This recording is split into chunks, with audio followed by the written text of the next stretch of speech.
There are two things that the Bottom Line View cannot get enough of: mock drafts and Colin Cowherd reaction videos. So in this video, let's combine them. A Colin Cowherd mock draft reaction.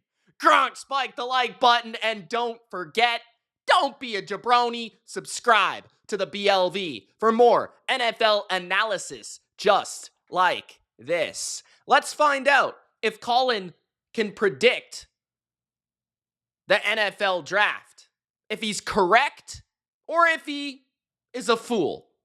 Get in the comments. Let me know your thoughts. Let's check it out. Okay, Colin's fixing his hair there. This must get intense. Let's get to it. So, sometimes I get really worked up and I'm really into stuff. I hope you are. Okay, bro, hair looks good. You look stylish. But I'm really worked up. He's worked up. So sometimes I'm just doing this show for me. Sorry. That's the best way to make content, man. From experience, do what you want to do. Rachel Nichols will be joining us in studio in 15 minutes. So I'm going to tell you what I would do. Okay. It's not a mock draft. I'm not predicting. I thought he was predicting.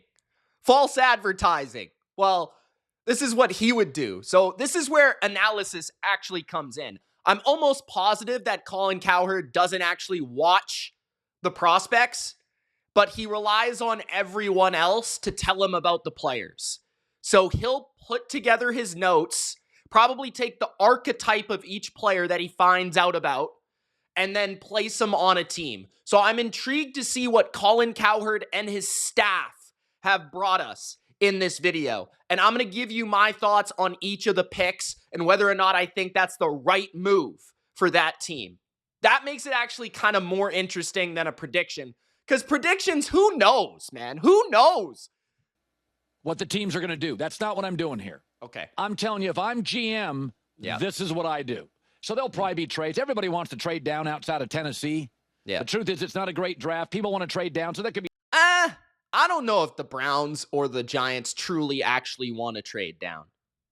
6 trades. I don't think a lot of people want to trade up. So I don't think there's going to be a ton of trades. Everybody keeps telling me, oh, trade. Who wants to trade up? The one team that might trade up is the 49ers. They have 11 draft picks, and if somehow, some way they could get their hands on Abdul or maybe even Mason Graham, I wouldn't rule it out. Just because that's been floated out there. If they could add a front 7 stud, I wouldn't be shocked. There's not a great enough player here to trade up. And there's about 8 really good players, and all the... I kind of disagree, though, because I think if you could get in the top 3, and you could get Travis Hunter or Abdul, I think those players are worth trading up for. Cam Ward, if you need a quarterback, would be worth it. Tennessee's not looking to trade down, unfortunately. Everyone else, I do agree. There might be a point in the first round where there's a drop in talent that you might want to pop up in the draft, but in terms of that top 10, the top 3 picks are valuable. That's why the Patriots having the 4th pick absolutely sucks. Those players will go to teams that need them. So here we go. Let's do our top 15 mock draft. This is who I would draft if I was the GM. Number 1 is Tennessee. You got to get Cam Ward, and it's an easy one. Last year, the Titans quarterbacks combined for 22 touchdowns and 21 picks. How many picks were Will Levis? Probably not even that many. It was just that he had the most iconic picks. But yeah, Tennessee... They've got to pick the quarterback. They have given themselves no choice with what they've done this offseason. And Cam Ward does have the upside to be a superstar on the field and off the field. And the off the field is convincing because I think Cam Ward, what he was able to do in 3 different programs, how he's improved his game, worked on his craft. I think he has the presence, the communication skills, the aura on the field, on top of having the arm strength and the arm angles and the poise and the extension skills to be a very special player on the field. So I think he is a franchise quarterback quality pick. So you take that guy at number 1 if you don't have a quarterback. And most likely, if you're picking at number 1, you don't have a quarterback. Most likely. It's a winnable division. He fits Brian Callahan's offense. They've got one go-to receiver. I think he'll win games. I think he'll make him a playoff team. What? Easiest pick on the board, Cam Ward. When? When are they a playoff team? Please don't say right now, because they're not. Please don't say right now. I hope he means the future. Number 2, Cleveland. I think they go and get Travis Hunter, the best overall athlete in the draft, and he'll. I thought you meant this is what you would do. You said, I think this is what they'll do. Colin, watch your words, bro. But yeah, I would do the same. I would pick Travis Hunter. I would not even discuss a quarterback here. It would be between Carter and Hunter. And ultimately, given the needs of the Browns, I think that Hunter makes more sense. He's the most talented, best receiver, in my opinion, in this class, because I think he'll be a volume sponge. And I think after the catch, he's dangerous on top of having incredible ball skills. Those are 3 great traits, okay? And then on top of that, he can also play corner if it doesn't work out. He could be their nickel corner, their safety, maybe perimeter corner at some point. Like, this guy's a special generational prospect. Like, it's truly a player we've never seen enter the NFL, and he lives up to the hype for the most part. So I think, yeah, it's a safe pick, but it's also a ceiling pick. Okay, so that's why I like it at number 2. I would go with him over Carter because they spent $40 million on Myles Garrett. So I respect this. He'll play both sides. Their receiving core is Jerry Jeudy and a whole lot of meh. They also have quarterbacks all filled out. I will say, a 3 receiver room of Jeudy, Hunter, and Tillman. Now we're talking. That's not bad. David Njoku, too. They got Flacco. They're paying Deshaun Watson. They got Kenny Pickett. They've sent the signal they're not getting a quarterback. So I think he's the only player in the draft that can affect both sides of the ball. And in a division with the Ravens, you need to catch up. I think it's the pick. Number 3 may surprise you. I do now think the Giants are going to take Shedeur Sanders. Why are you saying this is prediction? I thought this was what you were going to do. I'm so confused. Bro, is this man confused? The poor kid's confused, bro. What is he talking? I thought he said this is what he would do, and now he's saying, I think this is what they're going to do. I'm so confused. Is anyone else confused? Let me know. Put confused in the comments if you're confused right now. Is this actually what you would do, Colin? Let's hear it. Because I would not. Here's why. I think Jameis Winston and Tommy DeVito, they'll cut him in camp. I think they're going to go Russell for a year. Even I would not cut Jameis. Russell's contract's not that punitive. It's all based on how many games he plays and how well he plays. I've changed my mind. I think they're going to go get him. I think he's a star. It's a star town. I think it's a big market. Brian Daboll has proven a history of you can give him kind of average stuff and he'll correct it. I don't think there's a lot to correct. They've seen him personal workout recently. Yep. I think they're going to go get Shedeur. Okay. Don't rule out the pick being in the second round. Don't rule that out. Just going to throw that out there. I think they also visited with him just in case he drops out of the first round because he does not have an elite skill. I'm not trying to be a hater. I think what he said about the big market is correct. Like, this is a guy that can handle that. This is a guy that can handle pressure of being the son of one of the greatest NFL players of all time, a big-time personality in Deion Primetime Sanders, right? He has lived that life. He will not be scared of New York like Zach Wilson, right? He'll be ready for it. But from a playing standpoint, I just don't think he'll live up to what people expect. I don't think he's as calculated, as smart with his reads and decisions as some people think he is. I don't think his arm is that strong. I think that he's very accurate with the ball, but I just don't see that decisiveness with his quick mind that I think people see. And I don't see incredible quickness, elusiveness, or athleticism. So you don't have a great arm. You don't really push the ball down the field that well. You're mostly an accuracy-driven quarterback, which I think can be adequate at the NFL level, but I don't think it's worth the 3rd overall pick, in my opinion. That's just my opinion, though. I think the Patriots are going to get Abdul Carter the edge. Last year, I will scream if the New England Patriots end up with Abdul Carter, because he could be the best player in this draft. He is special. I think Abdul Carter could be, like, the easy comparison is Micah Parsons. I think there's some Von Miller in his game. The way that he's able to explode, run, and bend, it's a rare combination. There's just not a lot of athletes that move like him at defensive end. The explosion, he is going to be a stud. Like, he is going to be one of the best edge rushers in football for the next 10 years. So I would be elated, because I don't think the Patriots, we've had a lot of great players. I don't think the Patriots, as a fan, they have ever had a player that is that good at the edge position. Matt Judon was top 10-ish. You know, Chandler Jones had a moment. Chandler Jones actually got better once he left New England. Abdul Carter could be in that TJ Watt, Myles Garrett, Micah Parsons, Nick Bosa, Max Crosby conversation in a couple of years. So that's at least what I think. Trey Hendrickson. The Patriots had the fewest sacks in the league. There'll be plenty of running backs, tight ends, and wide receivers later in the draft. They need tackle. It's Mike Vrabel.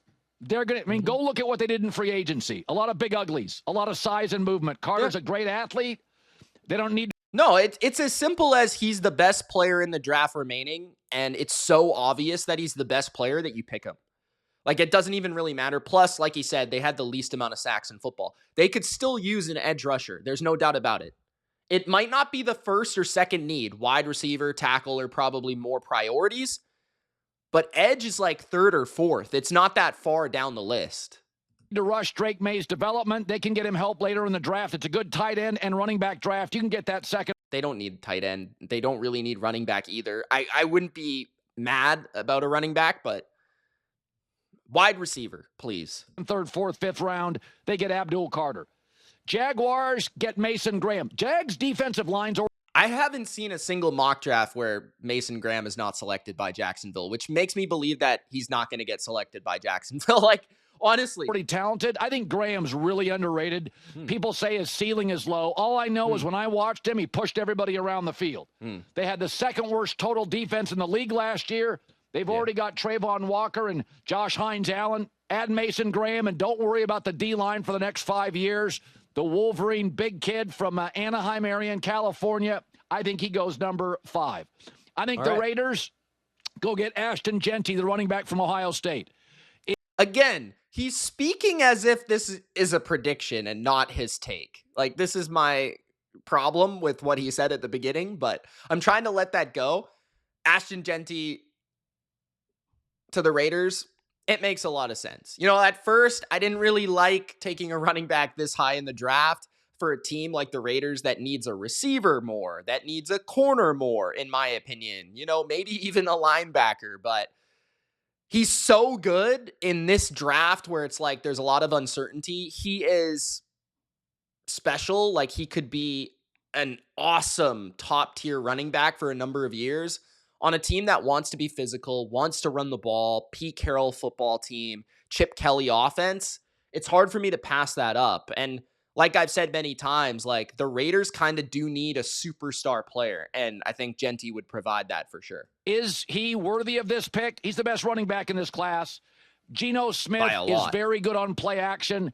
Pete Carroll's career, he was great when he had Reggie Bush and Lendale White in college and Marshawn Lynch in Seattle. They had the worst rushing attack in the league last year. Their offensive line is set. They've got an elite weapon in Brock Bowers. I think you give Geno help. Ashton Jeanty, playmaker at 6. The Jets get Tyler Warren at number 7, the tight end. All right, not Membu, Tyler Warren at 7. Okay, interesting. I don't really disagree. They need a tight end desperately. Tackle or tight end makes a lot of sense. I kind of would lean towards the tackle. I do think Warren might be a safer pick, just because usually tight ends that are this talented, I guess some of them do miss, but It just feels like he is, I guess, a higher floor player than a tackle who's not really known. Like, Membu is a good prospect, but I don't think he's considered like a can't miss tackle or anything. He's still rather raw, but especially in the run game. But I feel like either way, I'd be satisfied if I were a Jets fan. I'd be probably more excited about Warren because it's just a sexier pick, but either way, it'd be a good pick in my opinion. And this kid can do everything. Yeah. You can split him out wide. He's a playmaker. Again, takes the pressure off Garrett Wilson, who gets double teamed. Yeah. Now Devontae Adams is gone. My only question is, how would they go about the tackle position later? Because that's a huge need. Like, would they pick one in the second round? Either way, I think it would be tight end tackle in the first and second round in some way, shape, or form. So, yeah, I mean, I could be talked into it, and Warren can be utilized in that new Detroit offense in a number of ways. So that would be pretty exciting. Versatile player, and they just haven't had, and I mean Detroit scheme, not Detroit offense. Obviously, the Jets had any tight end production over the last couple years. They have 6 touchdowns at the tight end position. I watched the USC game. This kid had 17 catches. He is about as viable and has the kind of dexterity. He's a little bit running back, a little tight end. He could throw the football if you wanted. I think the Jets finally go get a big-time tight end. Okay. Panthers get T-Mac, wide receiver, Arizona. Ooh, okay. I kind of like this, to be honest. The Panthers going wide receiver. They need an X receiver. They need a guy that can win downfield, that can win one-on-one, separate, vertically. I feel like T-Mac is being slept on. I think he's being disrespected as a prospect. I just think there's very few guys that have the range in terms of the catch radius that he has, the natural ability to manipulate to find the football, the hands, and then I think he's got quick feet for a big guy. He's not super fast, but I think he's smooth running down the field. And Carolina could use this. I know they need defense a ton, but if you were to tell me who should they pick, Jalen Walker or T-Mac, I think T-Mac is a much higher floor pick. Like, Jalen Walker has some question marks about him. Like, what position is he? How do you fit him in your defense? Now, if you were to tell me, okay, is it Mike Green or T-Mac? I could be talked into either one. The Panthers defense was so bad last year, but honestly, if they pick a receiver in the first round, they could just pick defense for the rest of the draft. Because if you look at Carolina's offense, they really don't need anything except for a receiver. Like, a receiver and maybe a tight end, like, that's it. They have their running backs, they have their offensive line, they have their quarterback. So if they did go T-Mac early, they could just look at defense for the rest of the draft. I'd be cool with it. I like him. He's a little bit of a glider, but they got to get Bryce Young help. This is an organization. This is the year for Bryce Young, who played pretty well last year. Panthers at 8 take him.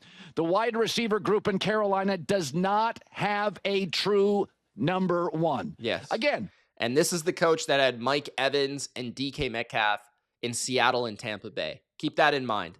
I know 2 GMs that are cool on him, and I know one that loves him, and it's a GM I respect. Okay. So Bryce Young needs more help. This kid's a true number 1. Go get him at 8. Number 9, Saints, Will Johnson. They moved off Marcus Lattimore. I agree with this one. This is one that I would do as well. I think he's the best corner in the draft. I think he's got the great size. He fits Brandon Staley's scheme. Zone corner. But I think he's a little underrated in terms of his movement skills. The injuries have hurt him at college and stuff like that. But yeah, this to me is the best corner in the draft with how he anticipates, how he sees the game, how he breaks on the football, the size, the length, all that sort of stuff, the fluidity. I think Will Johnson should be a top 10 pick, but I think there will be questions about his testing and his health and things like that that might actually drive him to not become that. But the Saints' biggest need, this is correct, I think it's corner. Other than potentially quarterback, because Derek Carr has some questions, which I think Colin's going to talk about.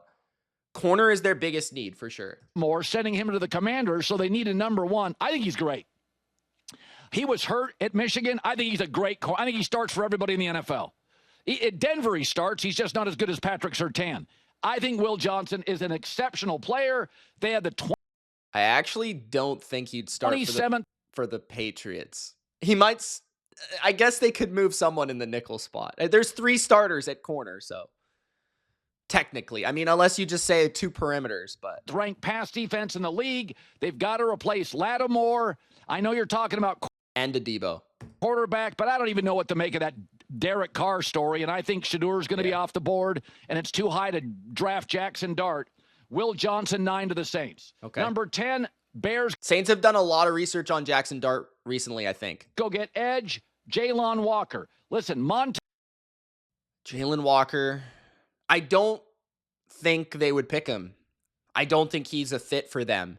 Dennis Allen does not like small edge rushers. It's just not his thing. I don't remember the last time they picked a guy like that. I don't remember the last time they signed a guy like that.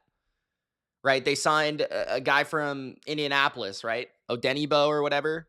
He's like 6'5", 6'6", 275. Like, Jalen Walker doesn't have any dimension to him that represents this, you know? Like, think Cameron Jordan. So I just don't feel like that would be the pick. I think, if anything, you know, they're a team that would more likely like Shamar Stewart or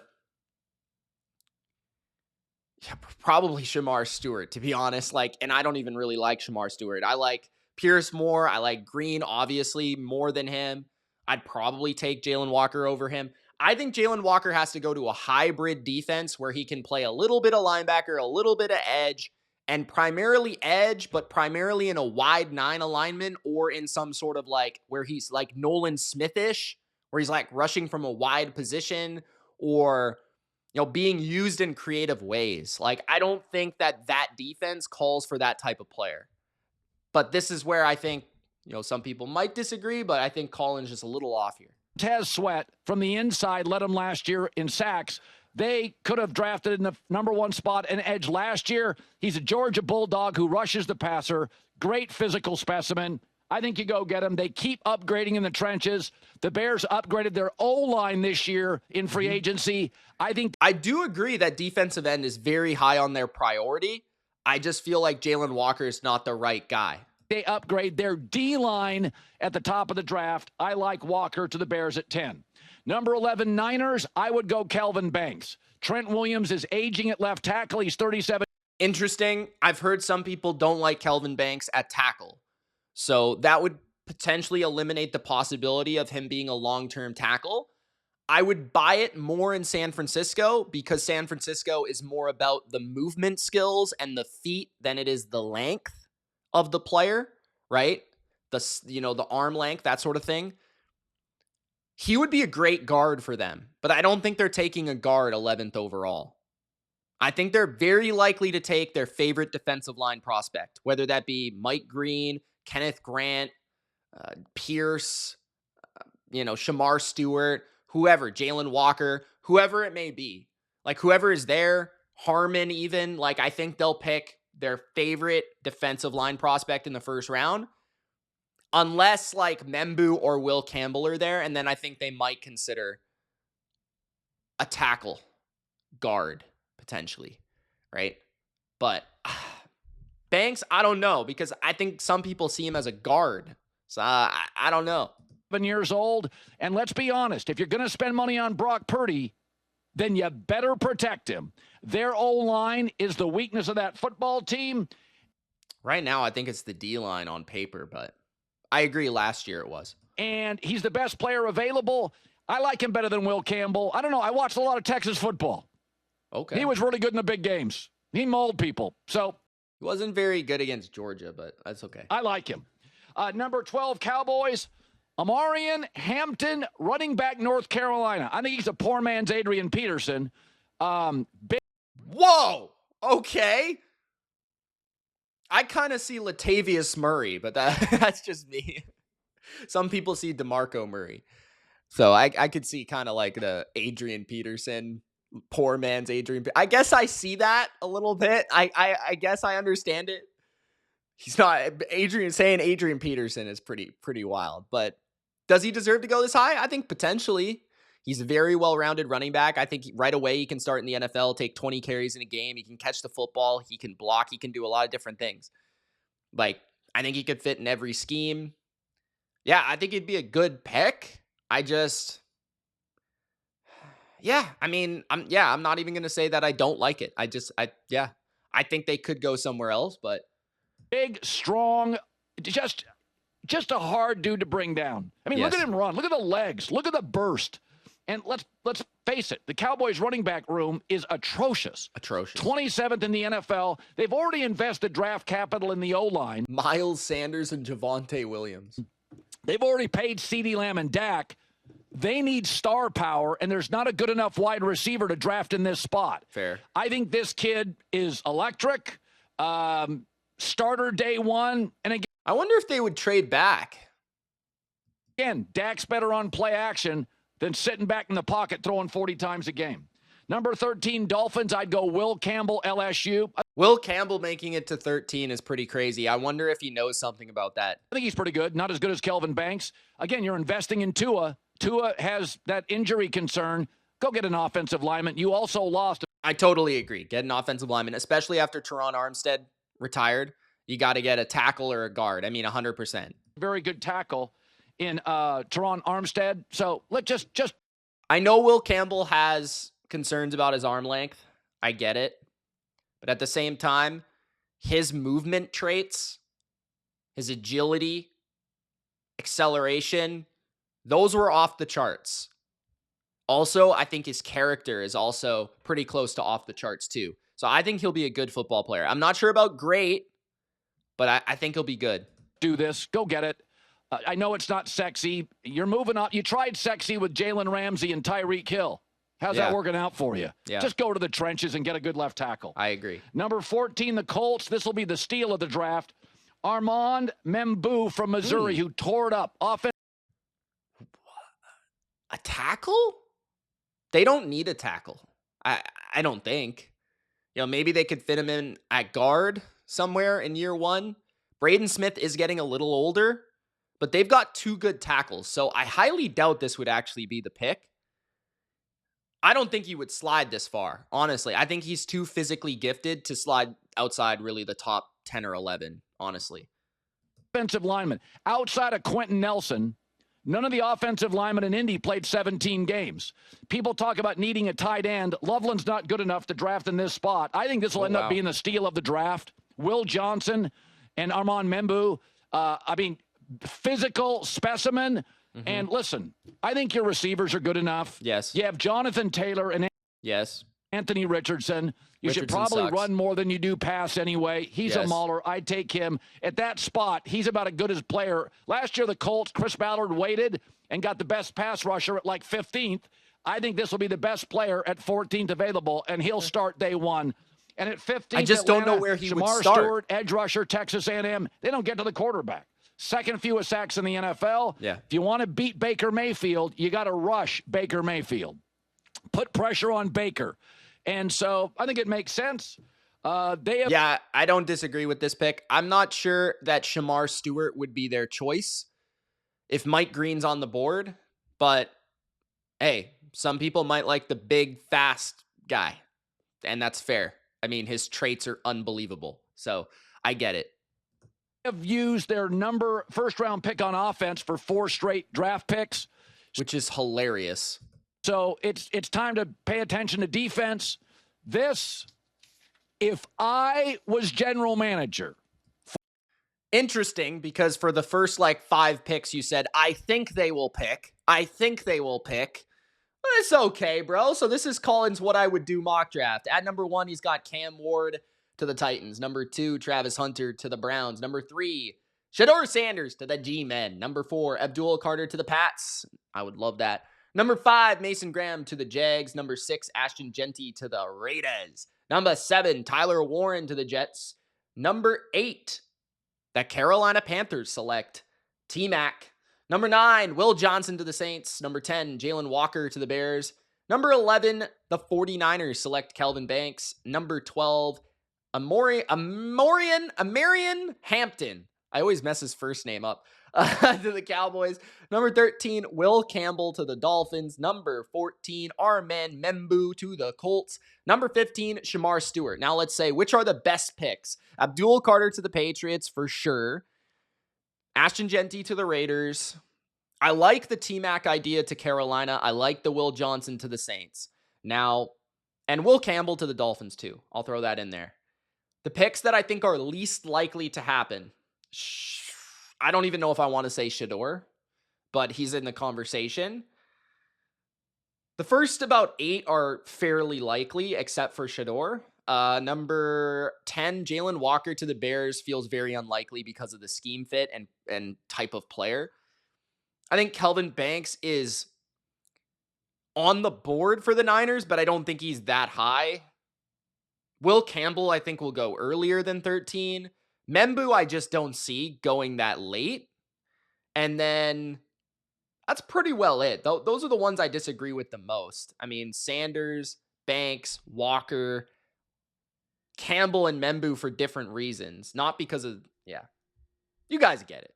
You guys get it. But that's what I would do. For these teams, I'm not saying this is what they're going to do. This is what I could do. I think the Shedeur Sanders, I looked at New York over and over and over again, and I have come to the conclusion where the best athletes off the board, they've already got a very good defensive line. That's not an area of need. And I think they'll keep Russ for a year. Jameis, Tommy DeVito, you can move off those guys in camp. And I do think there's something to be said about Sanders, Deion Sanders' son in New York. It feels big. It feels fun. Yeah. I mean, the Jets don't have the future quarterback, do they? I mean, do they really have the future quarterback? So no. Do the Giants not want to have the future quarterback? I mean, let's be honest about New York. It's a competitive market. They could get in the second round. Jordan, what do you make of it? All right. Well, we're going to end it there. You guys can check out what Jordan thinks if you like for the rest of the video. But those are my thoughts on Colin Cowherd's mock draft. The what I would do, but also predicting what teams would do at the same time mock draft. It's Mitch. Thanks for watching. Don't be a jabroni. Subscribe, and we'll see you in the next one. Peace.